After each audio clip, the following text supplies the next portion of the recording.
Welcome back, troglodytes, to the Trogly's Guitar Show. Today we have the Buckethead Signature Studio Guitar to review.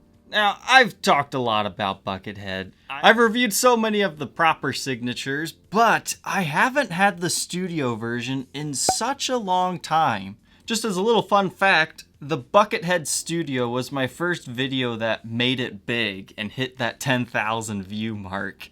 And that was my old style where it just laid on my area rug and we just looked at the condition. So it's really nice to have one of these again now that I've owned so many of the signatures. But who is this Buckethead guy anyways? He's an amazing musician that just creates really different sounds out of a guitar. Semi-what robotic, but at the same time it can be very melodic. You definitely owe it to yourself to listen to many of his works. Because he's produced so many different albums and so many different songs, he covers a wide variety of things. There's a fairly new channel on YouTube called Buckethead Disciple that goes more in depth about little intricacies about his playing and his different styles. So definitely check that channel out if you're interested in learning more. But let's learn about this guitar. These are baritone scales. They're a 27-inch scale length as compared to the Gibson's usual 24 3/4. However, the biggest difference about these guitars and why I love them, not just because I'm a Buckethead fan, is that they are an oversized chambered body. I reviewed a baritone Les Pauls Studio not too long ago, and they have a 28-inch scale length, but their bodies are the same size. So what this extra inch of width does is it makes the guitar feel normal. Like, when I pick this up, yes, it feels like a large guitar, but it feels proportionately balanced. It doesn't feel weird in that aspect. And the sound you can get out of these guitars is just massive. And you can tune these to anything you want, but I always tune them just to standard.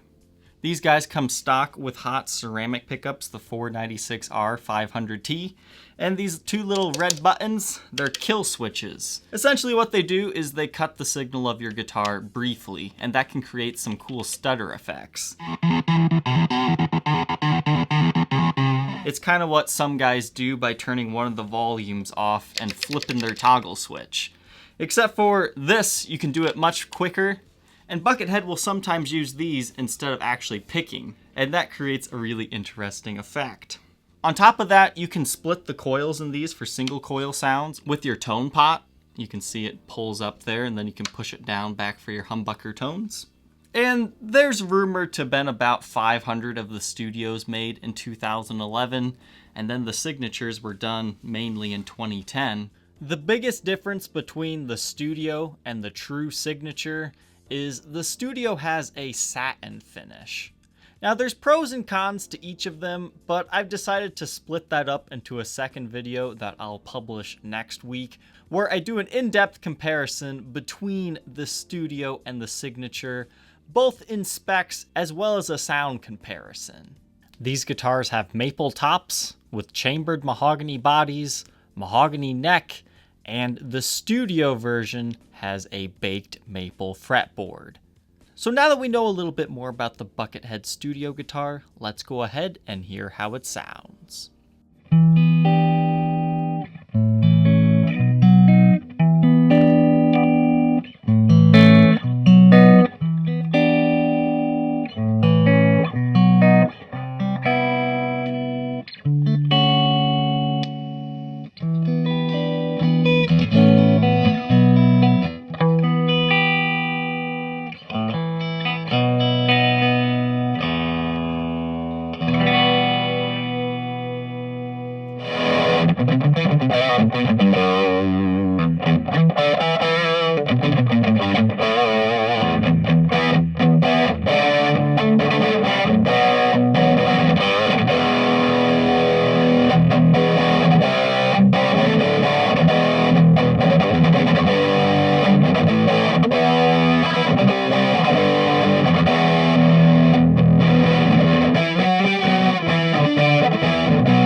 Now that we know how this guitar sounds, let's go ahead and review its condition. This is probably one of the cleaner studios out there. Usually these things will get played and they'll get played hard. The finish wears off the neck.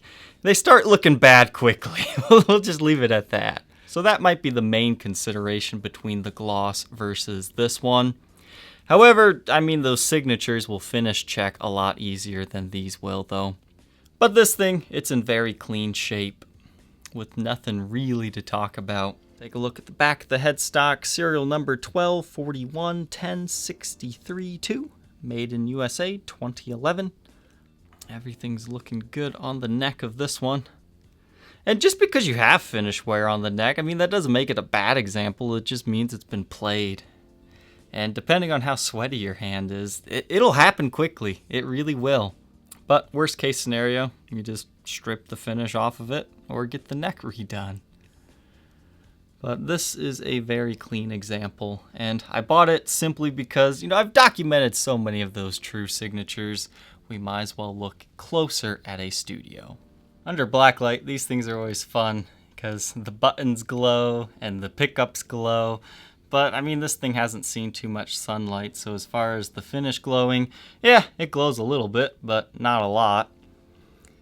I think the only thing condition-wise is you can see this right here with the Blacklight test better, is that the face of the headstock has yellowed a little bit. So you can see where some sunlight was resting against the finish for extended periods of time.